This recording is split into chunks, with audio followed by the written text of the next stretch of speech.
आप सभी को मेरा नमस्ते बच्चों। आज हम फिर वापस आ गए हमारी हिंदी व्याकरण की कक्षा में। आज हम पढ़ेंगे विराम चिन्ह। विराम चिन्ह होते क्या हैं और इनका प्रयोग कहाँ किया जाता है, आज हम ये जानेंगे।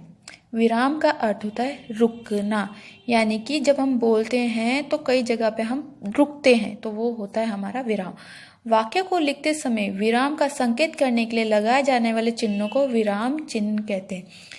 जब हम कुछ बोल रहे होते, बोलते हुए जब हम क्या करते हैं, थोड़ा सा रुकते हैं, उसी को हम क्या बोलते हैं, विराम।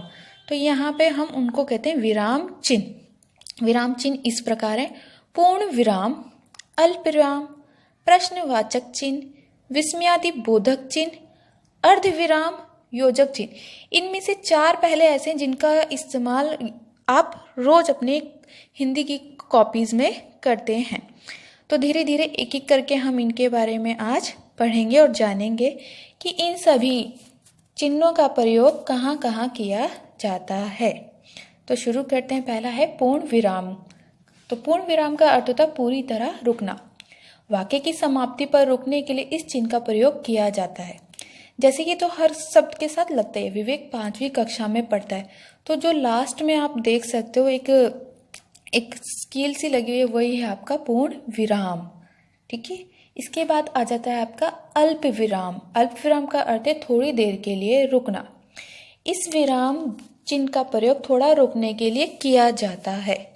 जैसे कई चीजों को अलग करने के लिए भी इसका प्रयोग किया जाता है। नेहा, प्रीति, विक्की, तान्या और विभा मेला देखने गई हैं। तो यहाँ पे ये जो नाम आए इनको अलग करने के लिए प्रयोग किया गया है। दूसरा उदाहरण है आपका वह पुस्तक जो मुझे चाहिए थी पुस्तकालय में नहीं है।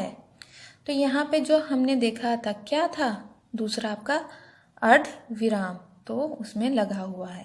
प्रश्नवाचक चिन्ह। प्रश्नवाचक चिन्ह क्वेश्चन मार्क यानी कि प्रयोग शब्दों तथा वाक्यों के बाद किया जाता है जब हम किसी से कोई प्रश्न पूछ रहे होते। जैसे आपका नाम क्या है, आप कहाँ से आए हैं। कई बार कक्षा में आपसे टीचर ही पूछती है या अध्यापिका क्या पूछती हैं कि आपको पाठ समझ आया या नहीं। तो इसी तरीके से जहाँ पे हम किसी से प्रश्न पूछ रहे होते हैं वहाँ पे हम लगाते हैं प्रश्नवाचक चिन्ह। कौन सा चिन्ह? प्रश्नवाचक चिन्ह। विस्मयादि बोधक चिन्ह। इसमें एक डंडी होती है, उसके नीचे बिंदी होती है, इसको हम बोलते हैं विस्मयादि बोधक चिन्ह। इसका प्रयोग कुछ शब्दों में किया जाता है। हर्ष, शोक, घृणा, आश्चर्य के बाद किया जाता है।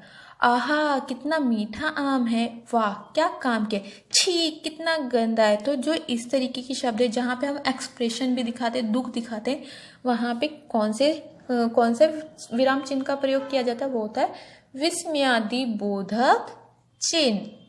इसका प्रयोग सभी जगह नहीं कर सकते हैं क्योंकि ये किसी चीज़ को डिफाइन करता है, यानी कि एक तरह से प्रेशराइज सा होता है। जैसे कोई खुशी है तो उसमें।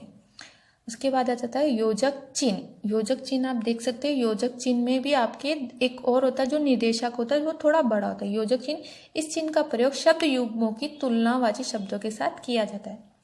जैसे कि आटा, दाल, अभी अभी, कभी कभी, धीरे धीरे, साफ सुथरे, नहाए धोए। तो इसमें आप देख सकते हो बीच में जो अभी अभी के बीच में लगाया हुआ है, कभी कभी में, धीरे धीरे, साफ सुथरे, नहाए धोए, ये कौन सा चिन्ह है? योजक चिन्ह। इसका प्रयोग आप तुलना के लिए कर सकते हो या शब्द युग्म, जैसे विलोम शब्दों में करते हो, पर्यायवाची में करते हो, तो वो क्या होते हैं आपके? वो होता है आपका योजक चिन्ह। अब लास्ट आता है आपका अर्ध विराम चिन्ह। इसका प्रयोग बहुत ही कम किया जाता है, बट इसका बहुत ध्यान से करते हैं। इसका प्रयोग कहाँ करते हैं? इसका प्रयोग अधिक तथा पूर्ण से कम समय के लिए किया जाता है, वो भी किस? अल्प विराम से। जब अल्प विराम का हम यूज करते हैं तो क्या होता है, कहीं पे अधिक होता है तो कहीं पे कम जब हम लगाते हैं तो अर्ध विराम का प्रयोग होता है। घायल रात भर तड़पता रहा, किसी ने उसकी सुध नहीं ली। तो यहाँ पे घायल क्या है? रात भर, यानी कि रात भर वो इतना तड़पा कि किसी ने उसकी सुध भी नहीं ली। तो इस दो वाक्यों को क्या किया है हमने? कंपेयर किया है साथ में। जब तुलना कर रहे थे थोड़ा सा पॉज दे रहे थे हम, थोड़ा सा क्या दे रहे थे? विराम। तो वो जो विराम दे रहे थे वो होता है आपका अर्ध विराम चिन्ह। बच्चों ये आपको अपनी कॉपी में लिखना है। धन्यवाद। आपका दिन शुभ रहे।